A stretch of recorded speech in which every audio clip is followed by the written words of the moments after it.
Assalamu alaikum, dear viewers. Welcome to another lecture of this series, which is mainly concerned with the lecture series on electrostatics. Dear viewers, हम previous topic में discuss कर चुके हैं about electric potential. आज का जो lecture है हमारा, उसका टॉपिक आपके सामने लिखा पड़ा है, electric field as a potential gradient. Electric field को हम पोटेंशियल ग्रेडियंट के तौर पर पढ़ेंगे। तो सिंपली अगर आपको आसान अल्फाजों में मैं समझा दूं कि इस लेक्चर में हम क्या डिस्कस करने वाले हैं, इस लेक्चर में हम रिलेशनशिप देखेंगे between electric field and electric potential. तो मैं ये पॉइंट लिखना चाहूँ यहाँ पर बुलेट पॉइंट्स में कि आज जो चीज हम डिस्कस करने वाले हैं वो होगा दर हकीकत एक रिलेशन, किसके दरमियान में, relationship between electric field and electric potential. Relationship between electric field को मैं ई से डिनोट करूंगा, being a vector quantity, and electric potential जिसको हमने वी से डिनोट किया था। और मैंने बताया था कि इलेक्ट्रिक पोटेंशियल हमारे पास स्केलर क्वांटिटी होती है। तो ये हमारा आज का टॉपिक है जिसमें हम इलेक्ट्रिक फील्ड और इलेक्ट्रिक पोटेंशियल के दरमियान में रिलेशनशिप सीखेंगे। डियर व्यूअर्स, तो कंटिन्यू करते हैं अपना टॉपिक। अच्छा, इसकी डिस्कशन से पहले मैं आपको थोड़ा सा अगेन वही जो प्रीवियस लेक्चर में हमने पढ़ा था, ग्रेविटेशनल फील्ड का कॉन्सेप्ट, तो अब भी मैं वही ग्रेविटेशनल फील्ड का कॉन्सेप्ट दूंगा, क्योंकि उसी कॉन्सेप्ट से रिलेटेड हम ये टॉपिक डिस्कस करने वाले हैं। जैसे हमने वहां पर पोटेंशियल एनर्जी पढ़ा था प्रीवियस लेक्चर, अगर आपने देखा हो तो हमने वहां पर पोटेंशियल एनर्जी का कॉन्सेप्ट मैंने आपको ग्रेविटेशनल फील्ड में समझाया था, फिर मैं उसी कॉन्सेप्ट को चार्जेस पे लेके आया था। ठीक है, तो कंटिन्यू करते हैं। तो डियर व्यूवर्स, हम लेट सपोज ले लेते हैं कि हमारे पास जो है ग्रेविटेशनल फील्ड है। लेट सपोज ये हमारे पास एक रीजन है, एक स्पेस है, जिसको हमने as a gravitational field consider कर दिया, और इसके सेंटर पर हम यहाँ पर अर्थ डिनोट कर देते हैं ये चीज। तो मैंने सेंटर पर इसको मैं एज ए अर्थ कंसीडर कर रहा हूँ, और लास्ट पार्ट जो है हमारे पास उसको हम एज ए इनफाइनाइट लिमिटेशन के तौर पर यूज करते हैं। यानी कि ये एंडिंग पार्ट मैं आपको बता रहा हूँ किसका, ग्रेविटेशनल फील्ड का। डियर व्यूवर्स, अगर हम बात करें किसी भी जो है दो मासेस की ग्रेविटेशनल फील्ड की कैसे, लेट सपोज अब इसी चीज को मैं यहाँ पर अगर रिप्रेजेंट करना चाहूँ तो आप अज्यूम कर लें कि हमारे पास मून है और मून की भी ग्रेविटेशनल फील्ड है। तो मैं यहाँ पर बनाना चाहूंगा, यहाँ पर मून की जो है हम इसको मून को रेड लाइन से, रेड कलर से बीच में से शो कर देते हैं। चलने तो ये यहाँ पर हमने इसको मून कंसीडर कर दिया सेंटर में, और इस वाले पार्ट को हमने अर्थ और उसकी ग्रेविटेशनल फील्ड कंसीडर कर लिया, हम इसको एज ए मून कंसीडर कर लेते हैं। डियर व्यूअर्स, अगर हमें पता करना हो कि जमीन की ग्रेविटेशनल फील्ड स्ट्रांग होगी या मून की ग्रेविटेशनल फील्ड स्ट्रांग होगी, तो सिंपली हम केस डिस्कस करते हैं उनकी पोटेंशियल एनर्जी का। अब उनकी पोटेंशियल एनर्जी का कैसे हम केस डिस्कस करेंगे, हमें कहा गया कि आप कोई भी एक ऑब्जेक्ट लें और उस ऑब्जेक्ट को आप जमीन के सरफेस के ऊपर जो है लिफ्ट कर दें। लेट सपोज हमने कहा कि हमारे पास एक ऑब्जेक्ट है जो पहले जमीन की जो है हमारे पास जमीन के स्पेस में था, लेकिन फिर हमने उसी ऑब्जेक्ट को जो है जमीन से किसी हाइट पर लेके गए। ये वाला ऑब्जेक्ट आप देख सकते हैं। हमने कहा कि ये जिस हाइट पर आया है, लेट सपोज उस हमने इसको हाइट किसी न किसी हाइट पर रख दिया है, दैट इज एच हाइट। फिर हमने कहा आप उसी सेम ऑब्जेक्ट को लें और उसी सेम ऑब्जेक्ट को आप सेम हाइट पर रखें, लेकिन फिर वो किसके सरफेस से होना चाहिए, फिर वो चांद के सरफेस से होना चाहिए, मून के सरफेस से होना चाहिए। यानी कि यहाँ पर भी मून के सरफेस से जो ऑब्जेक्ट को हम ऊपर लेके जाएंगे वो सेम हाइट पर होगा जो हमने जमीन के ऊपर सरफेस से लेके गए थे। लेकिन डियर व्यूवर्स, आप जानते हैं कि अगर मैं इस ऑब्जेक्ट को थ्रो करूंगा, यानी कि जमीन के सरफेस की हाइट से भी अगर मैं इस ऑब्जेक्ट को थ्रो करूं और चांद के सरफेस की हाइट से भी ऑब्जेक्ट को अगर मैं थ्रो करूं, तो हमें पता है कि ऑब्जेक्ट जो ज्यादा फास्ट आएगा वो किसकी तरफ आएगा, वो जमीन की तरफ आएगा। ठीक है, तो आप इस चीज को तो जानते हैं, यानी फास्टर जो मूव करेगा वो जमीन के डायरेक्शन की तरफ मूव करेगा। अब वो फास्टर जमीन के डायरेक्शन की तरफ क्यों मूव कर रहा है, क्योंकि जमीन का जो मास है वो ग्रेटर होता है चांद के मास से। ठीक है, तो मास ऑफ अर्थ, जमीन का जो मास है, mass of earth is greater than, ये ग्रेटर देन होगा, किससे ग्रेटर देन होगा, is greater than the mass of moon. ठीक है, चांद के मास से वो क्या चीज होगी, ग्रेटर होगी, तो हम कहेंगे वो जल्दी जो है अट्रैक्ट हो जाएगा इसकी तरफ। अब अगर हम इसके लिफ्टिंग प्रोसेस को देखें कि अगर हमने जो पोटेंशियल एनर्जी की चेंज करनी है वो कितनी पोटेंशियल एनर्जी की चेंज हो सकती है, तो जाहिर सी बात है, अगर हम अज्यूम करें कि जमीन के सरफेस की अगर हम बात करें, तो अगर हम पहले जमीन के सरफेस की बात कर रहे हैं तो हमें पता है यहाँ पर 0 जूल एनर्जी होने वाली है जमीन के सरफेस पर। और अगर हम हाइट एच पर रख रहे हैं तो यहाँ पर इसकी कोई ना कोई पोटेंशियल एनर्जी होगी। लेट सपोज यहाँ पर इसकी पोटेंशियल एनर्जी हो गई 10 जूल, 10 जूल्स के बराबर। ठीक है, इसी तरीके के साथ उस सेम ऑब्जेक्ट को जब हमने मून के सरफेस पर रखा था तो अगेन वहां पर इसकी 0 जूल एनर्जी थी क्योंकि सरफेस पर ही पड़ा है। फिर जब हम उसको सेम हाइट पर लेके गए तो उसकी पोटेंशियल एनर्जी इतनी नहीं थी। ठीक है, अब उसकी पोटेंशियल एनर्जी लेट सपोज हम अज्यूम कर लेते हैं कि उसकी पोटेंशियल एनर्जी 6 जूल के बराबर है। ये कोई कांस्टेंट फैक्टर नहीं है, ये हम खुद अज्यूम कर रहे हैं कि भाई जमीन के सरफेस के ऊपर लेके गए तो वो 10 जूल की एनर्जी इसने स्टोर की, और जब चांद के सरफेस के ऊपर लेके गए तो उसने 6 जूल की एनर्जी जो है वो स्टोर कर दी। अब अगर मैं आपको दोनों केसेस में डिफरेंस ऑफ एनर्जी कैलकुलेट करने को कहूँ, या अगर आप डिफरेंस ऑफ एनर्जी कैलकुलेट करें, तो अगर आप difference of energy on the surface of moon, moon के सरफेस पर अगर डिफरेंस ऑफ एनर्जी कैलकुलेट करेंगे तो डिफरेंस ऑफ एनर्जी कितना आएगा, 6 - 0 करेंगे। ठीक है, क्योंकि ऊपर वाला पार्ट 6 जूल था, नीचे वाला 0 जूल है, तो यहाँ पर डिफरेंस ऑफ एनर्जी कितना आया, 6 जूल आया। इसी तरीके के साथ अगर हम जमीन के केस में देखें, यहाँ पर जो डिफरेंस ऑफ एनर्जी है वो कितना है, चेंज ऑफ एनर्जी या डिफरेंस ऑफ एनर्जी। अब जब ऊपर सरफेस वाला था तो मैंने कितनी आपको एनर्जी की वैल्यू दी, 10, और जब जमीन के सरफेस पर था तो 0। दोनों के दरमियान में डिफरेंस मालूम करेंगे तो what would be answer right है, 10 जूल ऑफ एनर्जी। यानी कि अगर चेंज ऑफ एनर्जी देखी जाए तो change of energy on the surface of moon becomes 6 joule and on the surface of earth becomes 10 joule. ठीक है, अब इसको मैं थोड़ा सा एनर्जी चेंज के टर्म्स में समझाऊंगा। अब एनर्जी के चेंज के टर्म्स में हम कैसे समझेंगे, हम इसको एनर्जी के टर्म्स में ऐसे समझेंगे कि यहाँ पर जो एनर्जी का चेंज आया है किसके हिसाब से, with respect to distance, distance के हिसाब से। डिस्टेंस के हिसाब से अगर एनर्जी का चेंज ज्यादा है, ठीक है, यानी डेल्टा ई इज ग्रेटर, अगर एनर्जी का चेंज ज्यादा होगा, if the delta is greater, अगर एनर्जी का चेंज ज्यादा होगा तो हम कहेंगे कि वहां पर जो फील्ड बनी है वो फील्ड क्या बनी है, स्ट्रांग बनी है। और वैसे भी जमीन की जो फील्ड होती है वो क्या होती है, स्ट्रांग होती है as compare to the field of.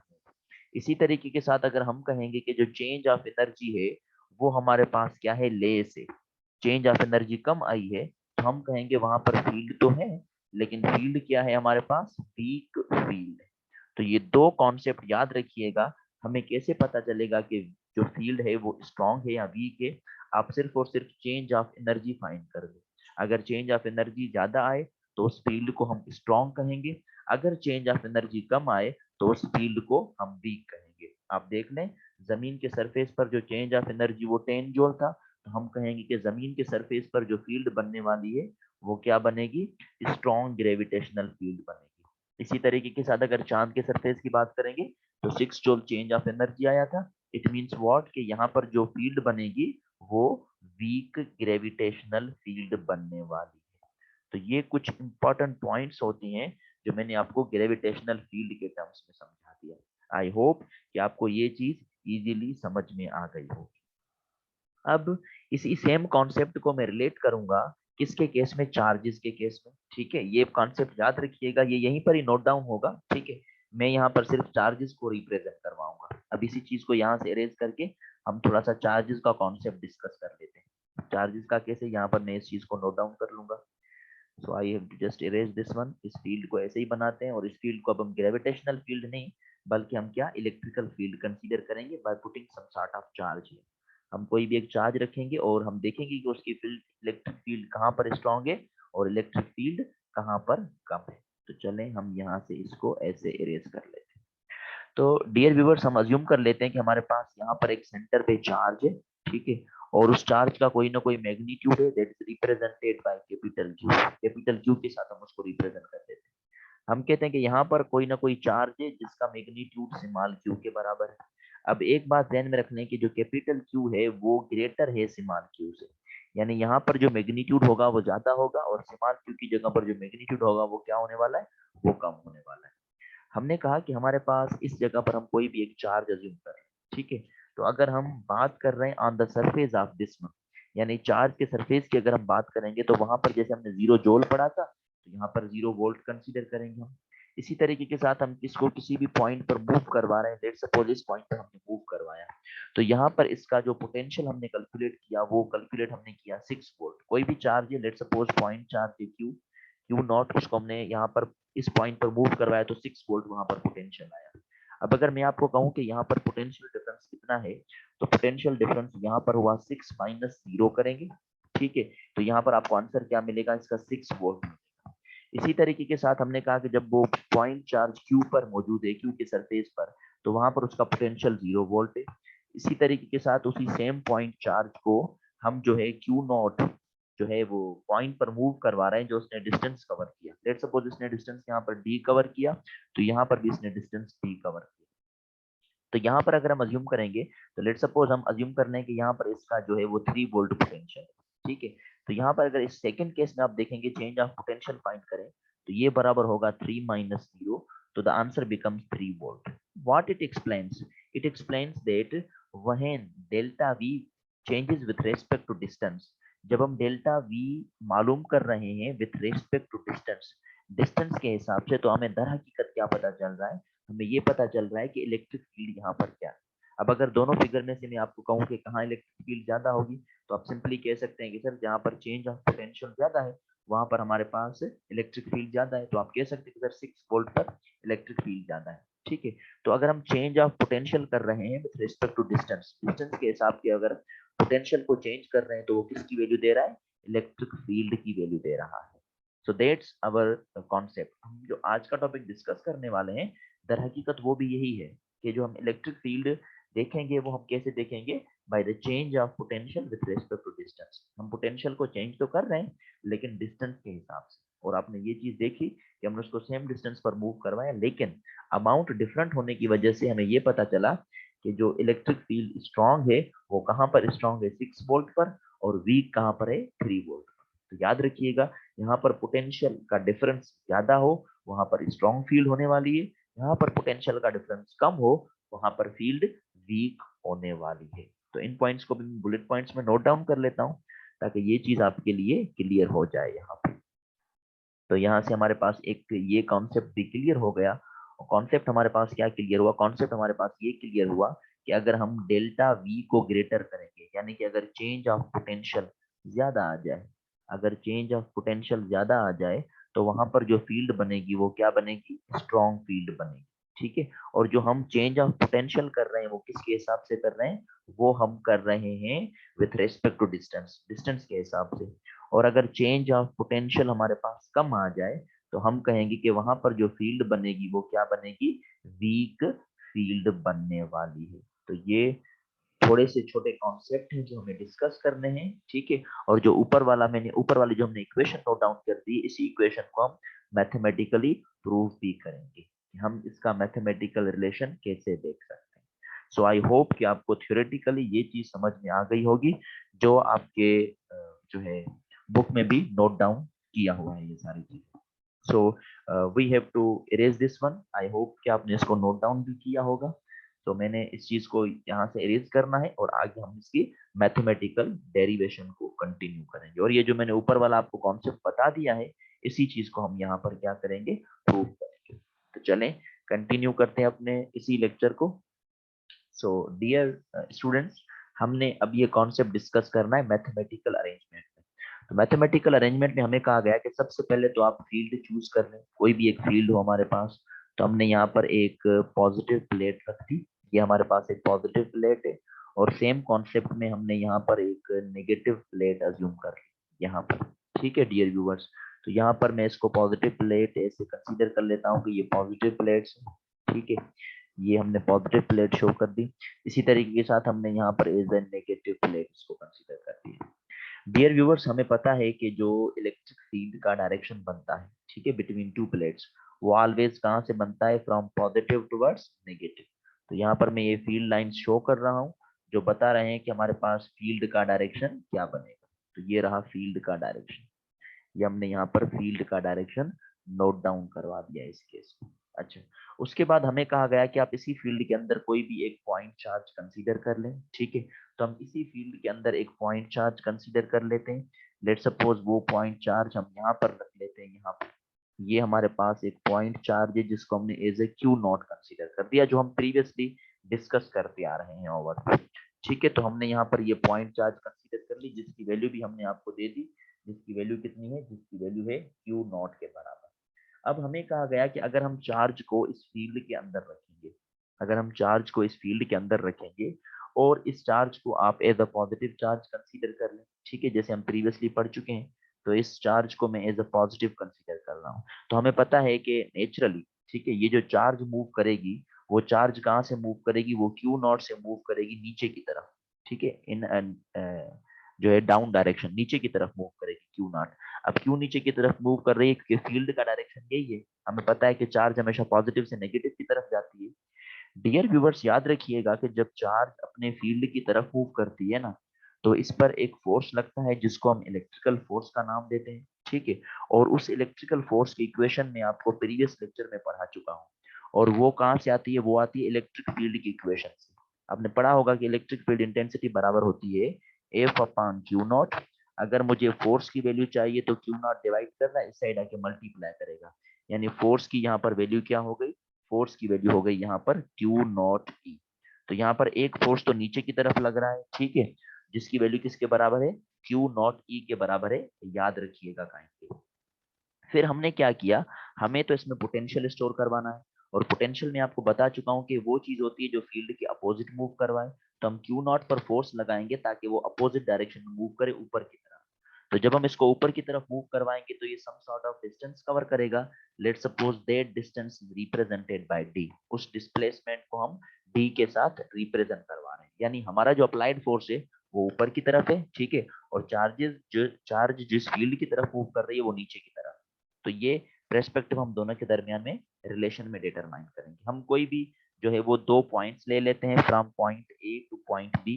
इस पॉइंट को आप as a point A consider कर लें, यानी नीचे वाली पॉइंट, और ऊपर वाली पॉइंट को हम as a point B consider कर रहे हैं। चार्ज वैसे पॉइंट ए की तरफ आएगी, लेकिन हम उसको कहाँ से मूव करवाएंगे, ए से बी की तरफ। ठीक है, तो अगर हम मैथमेटिकल रिलेशन देखें इसका, तो मैथमेटिकल रिलेशन एक तो हम डिस्कस कर चुके हैं बड़े डीप तरीके से, जो प्रीवियस लेक्चर हमने पढ़ा था। मैथमेटिकल रिलेशन, मैथमेटिकली हम इस चीज को कैसे लिखेंगे, तो ये प्रीवियसली मैं आपको पढ़ा चुका हूँ कि पोटेंशियल का डिफरेंस आ रहा है, आप देख लें। क्योंकि जो पॉजिटिव प्लेट है ना, उसका जो पोटेंशियल होता है वो हाई होता है। ठीक है, और जो नेगेटिव प्लेट है उसका पोटेंशियल क्या होता है, लो होता है, यानी डिफरेंस ऑफ पोटेंशियल है। तो मैथमेटिकली हमारे पास जो डिफरेंस ऑफ पोटेंशियल होता है वो किसके बराबर होता है, वो होता है work done on a unit positive charge. Unit positive charge पर हम जो वर्क डन कर रहे हैं, अब वर्क डन हम उसको कहाँ से मूव करवा रहे हैं, फ्रॉम पॉइंट ए से बी की तरफ। तो यहाँ पर लिखेंगे work done to move the charge from point A to B. इसी तरीके के साथ जो वर्क बराबर होता है वो किसके बराबर होता है, हमें पता है वर्क की इक्वेशन होती है फोर्स इनटू डिस्प्लेसमेंट। ठीक है, तो डेल्टा वी तो सेम रखें, लेकिन वर्क जो ए बी है उसकी जगह पर हम क्या रखेंगे, फोर्स इनटू डिस्प्लेसमेंट, उसको हम डिवाइड करेंगे क्यू नॉट के साथ। ठीक है डियर व्यूअर्स, अब यहाँ पर फोर्स कौन सा फोर्स है, याद रखिएगा ये वो फोर्स है जो फोर्स चार्ज को नेचुरली लग रहा है मूव करवाने के लिए। ठीक है, चार्ज को जो नेचुरली मूव करवाने के लिए लग रहा है ना, हम वही फोर्स के अप्लाई कर रहे हैं, यानी F is equal to Q naught E की बात कर रहे हैं। सही है, ये तो वेक्टर नोटेशन है। अगर मैं आपको इसकी जो फॉर्मेशन बताऊं, वो एंगल के टर्म्स में बताऊं, तो ये होता है F D cos of theta. ठीक है, इसको डिवाइड कर दें आप किसके साथ, क्यू नॉट के साथ। बाई कॉस थीटा एफ और डी के दरमियान में डायरेक्शन है, तो आप देख लें इन दोनों के दरमियान में डायरेक्शन, डी ऊपर की तरफ है, ठीक है ऐसे, और फोर्स नीचे की तरफ है, दोनों अपोजिट है। तो अपोजिट में एंगल कितनी बनती है, थीटा बनती है 180 की, जिसको हम क्या कहते हैं, एंटी पैरेलल का नाम देते हैं। और याद रखिएगा कि cos ऑफ 180, अगर थीटा की जगह पर 180 रखेंगे तो cos ऑफ 180 -1 के बराबर होगा। इट मींस व्हाट, कि डेल्टा वी बराबर हो गया force into displacement, cos of 180 रखेंगे। ठीक है, cos ऑफ 180, इसको आप डिवाइड कर दें किसके साथ, क्यू नॉट के साथ। तो डेल्टा वी किसके बराबर होगा, ये बराबर होगा एफ इंटू डी, और कॉस ऑफ 180 -1 के बराबर। इस सारी इक्वेशन को हम क्यू नॉट के साथ क्या कर देंगे, डिवाइड कर देंगे। सो आई होप कि आपको यहाँ तक समझ में आ गया होगा। मैंने पेपर से इरेज करना है ताकि इसी चीज को मैं अगेन कंटिन्यू कर सकूं।